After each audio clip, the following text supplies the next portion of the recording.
News for Bangla আপনাদের সকলের স্বাগত। এই মুহূর্তে আমি আছি ৬৩ রায়নগর বিধানসভার ২২৪ ও ২২৫ নম্বর বুথ, যে বুথ নজরানাতে অবস্থিত, এবং সেই বুথের যে ইতিহাস, সেই ইতিহাস কিন্তু পঞ্চায়েত ভোটের সেই ইতিহাস কিন্তু ভালো না। অর্থাৎ এই বুথে যে একটা গন্ডগোল এর আগে পঞ্চায়েত ভোটে হয়েছিল, তা কিন্তু আমরা ইতিমধ্যে আপনাদেরকে দেখিয়েছিলাম এই পঞ্চায়েত ভোটের সময়। কিন্তু এই মুহূর্তে যে ২৬ সালে দাঁড়িয়ে যে বিধানসভা ভোট হচ্ছে, সেই ভোটে কিন্তু এখনো পর্যন্ত শান্তিপূর্ণভাবে ভোট হচ্ছে।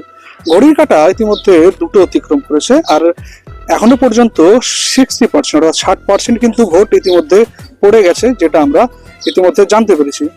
এই প্রাথমিক বিদ্যালয়ে দুটো কেন্দ্র আছে, একটি ২২৪ এবং ২২৫, এবং দুটো বুথই কিন্তু এবার বিধানসভা ভোটে কিন্তু শান্তিপূর্ণভাবে ভোট হচ্ছে বলে সেটা কিন্তু আমরা দেখতে পাচ্ছি। এখনো পর্যন্ত সেরকম ভাবে কোনো বড় ধরনের অপ্রীতিকর ঘটনা কিন্তু এই মুহূর্তে ঘটেনি বলে আমরা এখনো পর্যন্ত দেখেছি।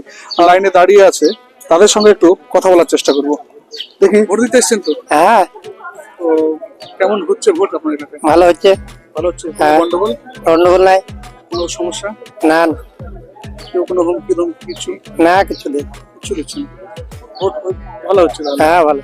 ভালো হচ্ছে। আপনার নাম? আনোয়ার হোসেন। আনোয়ার হোসেন। ঠিক যেমন আগে তিনি ভোট দিতে এসছেন, তিনি জানালেন যে ইতিমধ্যে ভোট ভালো হচ্ছে, কোনো হুমকি ধমকি বা চমকানি কারোর সেইভাবে কিছু নেই। তো আরো একজনের কাছে আমি জেনে নেব যে ভোট কেমন হচ্ছে। কেমন হচ্ছে দেখছেন তো, খুব শান্ত হচ্ছে। আর কোনো হুমকি ধমকি চমকানি? এই তো এলাম, এখন পর্যন্ত কোনো কিছু বোঝা সোজা নাই তো, খুব ঠান্ডা চলছে তো। যতটুকু ইতিহাস জানা আছে এই কিছু না, আমাদের খুব ঠান্ডা, আমাদের খুব ঠান্ডা অবস্থা। পঞ্চায়েত ভোটের সময় কিন্তু সেটা বলতে পারবো না, এখন যেটা আছে সেটা। সেটা এখন শান্ত, এখন খুব ঠান্ডা। খুব ঠান্ডা। আপনার নাম? আমার নাম শাহিনুল ইসলাম। আর একজনের সঙ্গে কথা বললাম, জানালো যে এখনো পর্যন্ত শান্তশিষ্ট কোনো ধরনের কোনো অপ্রীতিকর ঘটনা ঘটেনি এই বুথে।